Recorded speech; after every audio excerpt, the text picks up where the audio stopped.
नमस्कार, मैं हूं पंकज श्रीवास्तव। डॉक्टर पंकज स्पीक्स में आपका स्वागत है। आखिर भारत के प्रधानमंत्री नरेंद्र मोदी को झूठ बोलने में कोई शर्म क्यों नहीं आती? एक बार फिर उन्होंने गुजरात में एक जनसभा संबोधित करते हुए पंडित नेहरू को निशाना बनाया।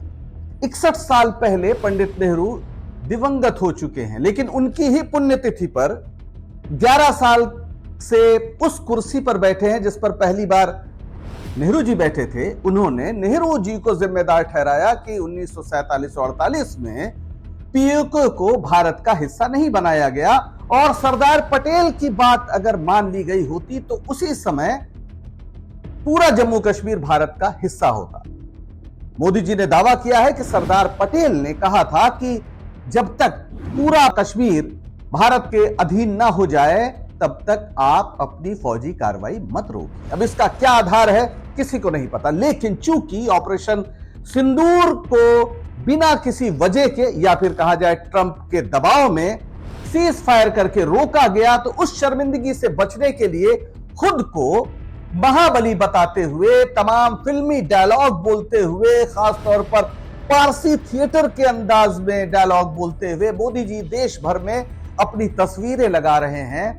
कहीं पर फाइटर पायलट की पोशाक पहने हुए तस्वीरें हैं, तो कहीं खुद अपने पर फूल माला उछलवा रहे हैं। क्या सचमुच पटेल चाहते थे और नेहरू नहीं चाहते थे? कुछ ऐसा था। हकीकत यह है कि आज नेहरू की वजह से ही कश्मीर भारत का हिस्सा है। यह बात आपको भी शायद चौंकाएगी, लेकिन मैं पूरे प्रमाण के साथ यह बात साबित करूंगा कि सरदार पटेल शुरू में बिल्कुल भी इस बात को लेकर इंटरेस्टेड नहीं थे, यानी उनकी रुचि नहीं थी कि कश्मीर के मसले को बहुत ज्यादा तवज्जो दी जाए। उन्होंने कहा था कश्मीर एक सरदर्द है, उसे दूर रखो, जब वो 550 अन्य रियासतों को भारत में विलय करवाने के प्रोजेक्ट पे काम कर रहे थे। ये मैं कैसे कह रहा हूं और पूरे दावे से कैसे कह रहा हूं, इसके लिए एक किताब आपको देखनी पड़ेगी। वो किताब है राजमोहन गांधी की। राजमोहन गांधी महात्मा गांधी के पौत्र हैं, बड़े शिक्षाविद हैं, पत्रकार हैं और सामाजिक राजनीतिक कार्यकर्ता भी। उन्होंने पटेल साहब की जीवनी लिखी है, पटेल अ लाइफ। उसके पेज नंबर 439 में यह बात दर्ज है कि पटेल जी, सरदार पटेल 13 सितंबर 1947 तक कश्मीर को लेकर पूरी तरह उदासीन थे। यानी 15 अगस्त को आजादी मिल गई, उसके बाद 13 सितंबर तक की बात वो कर रहे हैं, जब तक कि जूनागढ़ के विलय प्रस्ताव को, यानी उसकी याचिका को पाकिस्तान ने स्वीकार नहीं कर दिया। यानी पाकिस्तान चाहता था कि जूनागढ़ विलय हो जाए पाकिस्तान के साथ, और जाहिर है सरदार पटेल इसके खिलाफ थे, क्योंकि जूनागढ़ हो या हैदराबाद हो, वहां की जनता जो थी उसकी इच्छा ये थी कि भारत के वो साथ रहें। ये बड़ा तर्क था, इसीलिए वहां पे जनमत संग्रह भी हुआ। तो उस समय इस किताब में लिखा है कि सरदार पटेल ने उस समय जो रक्षा मंत्री थे सरदार बलदेव सिंह, उनको लिखे पत्र में स्वीकार किया था कि यदि कश्मीर पाकिस्तान में शामिल होने का फैसला करता है तो वो उसे स्वीकार करेंगे। Page number 439। फिर आते हैं राजेंद्र सरीन की किताब है पाकिस्तान द इंडिया फैक्टर, उसमें भी इसका उल्लेख है। और पत्रकार रशीद किदवई ने अपनी किताब भारत के प्रधानमंत्री, ये किताब का शीर्षक है, उसमें राजेंद्र सरीन के हवाले से ही पटेल और पाकिस्तान के मंत्री अब्दुल रब निश्तर से बातचीत का उल्लेख किया है। पटेल ने, इस किताब में कहा गया कि पटेल ने निश्तर से कहा था कि हैदराबाद और जूनागढ़ की बात छोड़ो और कश्मीर ले लो, लेकिन पाकिस्तान के प्रधानमंत्री लियाकत अली तैयार नहीं हुए कि कुछ पहाड़ियों के बदले हैदराबाद राज्य पर दावा छोड़ दिया जाए। अब प्रधानमंत्री खुद कहते हैं कि उनकी पढ़ने लिखने में बहुत रुचि नहीं रही। कई ऐसे वीडियो इंटरव्यूज हैं जिसमें उन्होंने स्वीकार किया है कि उन्होंने पढ़ाई नहीं की, स्कूली शिक्षा के बाद पढ़े नहीं। हालांकि बाद में उनकी डिग्री एमए इन इंटायर पॉलिटिकल साइंस वो आ गई, वो एक अलग बात है, लेकिन ऐसा वो पहले लगातार कहते रहे हैं। तो हो सकता है उन्हें पढ़ने का मौका ना मिला हो, तो उनसे अनुरोध है कि ये सारी किताबें वो पढ़ लें और पंडित नेहरू को बख्श दें। उन्होंने इस देश के लिए बहुत किया, लगभग 10 साल जेल में रहे आजादी के लिए। जब जो वैचारिक पुरखे थे मोदी जी के, वो आरएसएस वाले, जी हां आरएसएस की बात कर रहा हूं, वो अंग्रेजों के साथ खड़े थे।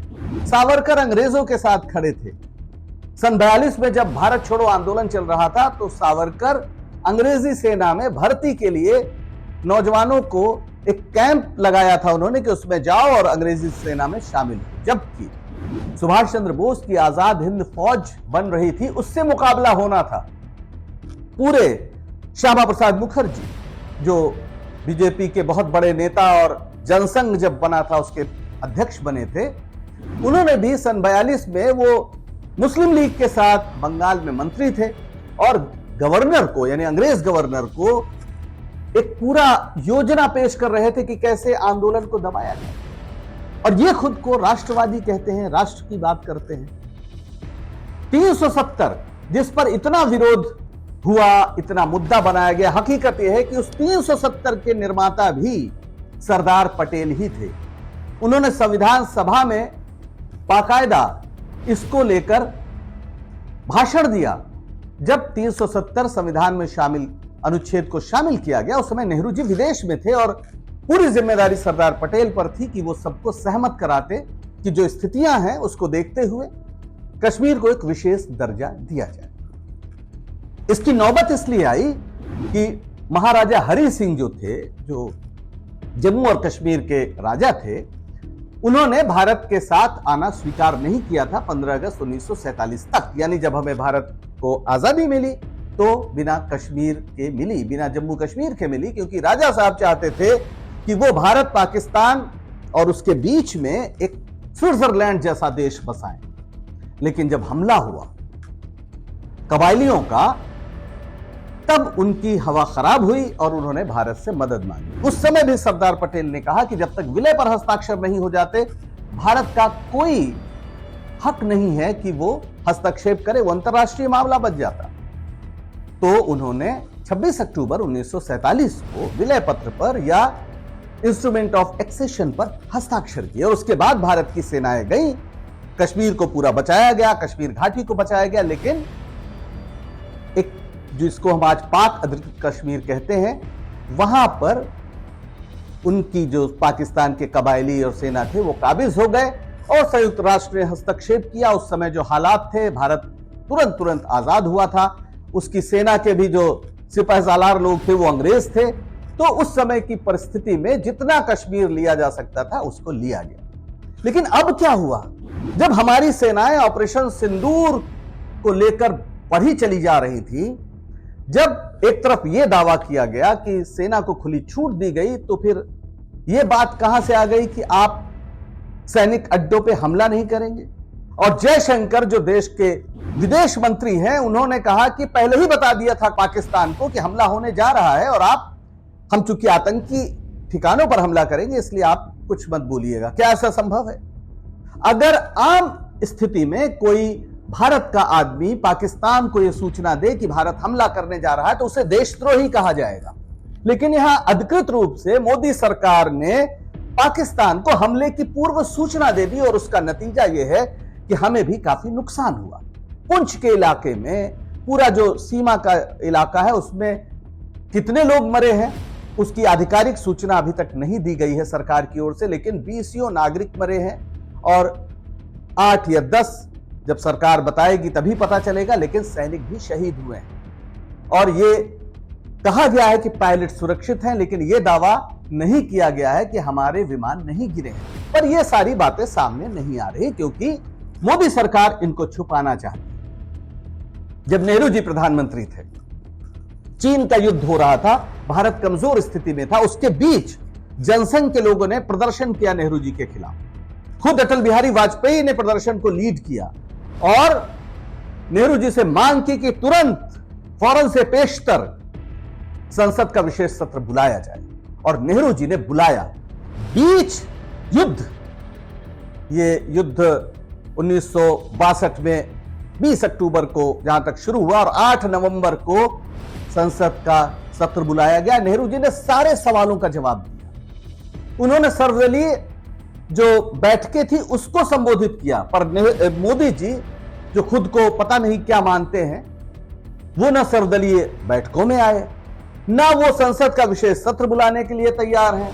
लेकिन घूम घूम के देश भर में चुनावी यात्रा कर रहे हैं, जैसे कि इतने लोगों की शहादत, इतना बड़ा जो पूरा ऑपरेशन हुआ उसका मकसद भारतीय जनता पार्टी को वोट दिलाना है। अपनी तस्वीरें लगाकर, पायलट जैसी तस्वीरें लगाकर जगह जगह उसे लगाया जा रहा, मोदी जी के पोस्टर्स जिसमें वो एक फाइटर पायलट लग रहे हैं। घूम घूम के भाषण दिया जा रहा है। और मोदी जी किस तरह का भाषण दे रहे हैं? उनका एक अभी का भाषण है जिसमें वो पाकिस्तान के लोगों से कहते हैं कि चैन से रोटी खाओ वरना मोदी जी की गोली तो। क्या भारत के प्रधानमंत्री की यह भाषा हो सकती है? जो खुद को बुद्ध और गांधी का देश कहता है, उसके प्रधानमंत्री की यह भाषा है? ऐसा लगता है कि कोई पारसी थिएटर के मुंशी जी का लिखा हुआ डायलॉग है, फिल्मी डायलॉग बोल रहे हैं। लेकिन जो जवाब है एक प्रधानमंत्री के रूप में इस देश को बताने का कि आपने जब शुरू किया तो पीओ के लिए बिना आप रुके कैसे, सीज फायर कैसे किया आपने? ट्रंप ने उधर से आपको इशारा किया, आप पर दबाव डाला। 8 बार ट्रंप कह चुका है कि हमने भारत और पाकिस्तान को युद्ध की स्थिति से अलग किया वरना परमाणु युद्ध हो सकता था। और मोदी जी की एक बार भी जबान नहीं खुली कि ट्रंप गलत बोल रहा है। चीन ने पाकिस्तान को पूरी मदद की, चीन की पूरी टेक्नोलॉजी, चीन की पूरी उसकी जितनी भी यानी उपग्रह वगैरह हैं वो सब पाकिस्तान के काम आए। लेकिन चीन के खिलाफ भी एक शब्द नहीं बोला गया। तुर्की के खिलाफ आप कह रहे हैं भारतीय जनता पार्टी के लोग कि उनके सामान का बहिष्कार करो। इसके अलावा अजरबैजान की बात हो रही, पर चीन की बात क्यों नहीं हो रही? आखिर मोदी जी इन सवालों का जवाब कब देंगे कि पहलगाम में जिन लोगों ने भारत के 25 से ज्यादा लोगों की हत्या की, यानी कुल 26 जिसमें एक नेपाल का नागरिक, वो कौन थे आतंकवादी? उनको कब पकड़ा जाएगा? और वो कैसे भारत की सीमा में घुसे और वापस कैसे चले गए? निगरानी तो आपकी थी ना। मोदी जी ही जब विपक्ष में थे तो कहते थे, भाषण देते थे कि पाकिस्तान से जो आते हैं वो आते तो हैं, लेकिन आते कैसे हैं? आखिर सीमा तो, बीएसएफ तो, राष्ट्रीय राइफल्स तो, सेना तो, सब पर सरकार का नियंत्रण है, तो वो आते कैसे हैं? उन्होंने कहा था कि समस्या सीमा में नहीं है, समस्या दिल्ली में है। और आज उन्हें अपने इस भाषण को याद करना चाहिए। वो बार बार कभी सरदार पटेल का नाम लेकर, कभी नेहरू जी का नाम लेकर एक ऐसा कीचड़ उछालू माहौल पैदा करते हैं जिससे शर्म आती है कि वो भारत जैसे महान देश के प्रधानमंत्री। उन्हें ऐसा नहीं करना चाहिए।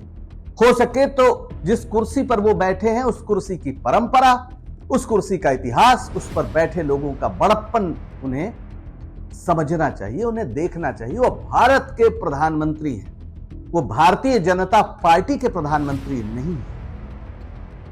चुनाव देश से छोटा होता है, पार्टी देश से छोटी होती है, लेकिन इस मौके पे भी वे सिर्फ पार्टी पॉलिटिक्स में उलझे हुए हैं। इसका पूरा फायदा चीन ने उठाया है और उनके मुंह से कोई जबान नहीं फूट रही। वो फिर से पटेल पटेल और नेहरू नेहरू खेल रहे। आप खुद तय करिए कि क्या ऐसे प्रधानमंत्री, ऐसे राजनीति देश के लिए ठीक है? क्या इससे देश पूरी दुनिया में शर्मिंदा नहीं हो रहा है? आखिर क्या वजह है कि जब ये मिलिट्री ऑपरेशन हुआ तो हमें यानी भारत को दुनिया के किसी देश का, अगर आप इजराइल को छोड़ दें, समर्थन नहीं मिला? और दुनिया ने कहा कि भारत और पाकिस्तान का झगड़ा है। जो भारत रूस, चीन, अमेरिका की श्रेणी में आने के लिए अपना दावा करता है उसे पाकिस्तान के साथ रख दिया गया, जिसे हाइफेनेटेड करना कहते हैं, यानी भारत डैश पाक। हमारी बात इस तरह है। तो देश की विदेश नीति भी बर्बाद कर दी, देश की रक्षा नीति भी बर्बाद कर दी है। इन सारे सवालों पर आप गंभीरता से खुद विचार करिए और मुझे दीजिए इजाजत। डॉक्टर पंकज स्पीक्स के इस वीडियो को लाइक करिए अगर आपको पसंद आया हो, शेयर करिए और चैनल को सब्सक्राइब जरूर। नमस्कार।